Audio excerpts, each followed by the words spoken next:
油麻地紅磚屋位於九龍油麻地窩打老道8號，係香港現存最古老嘅抽水站遺跡之一。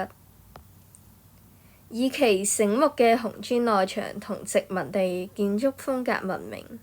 現為香港一級歷史建築。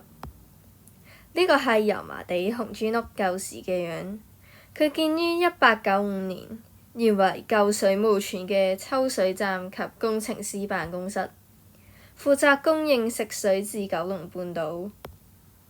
喺外形方面，紅磚屋外牆採用英國進口嘅紅磚砌成，搭配拱形門窗、斜屋頂及煙囪，展現工業建築風格。紅磚屋現為油麻地戲院辦公室及藝術文化空間，與鄰近嘅油麻地戲院共同推廣戲曲及傳統藝術。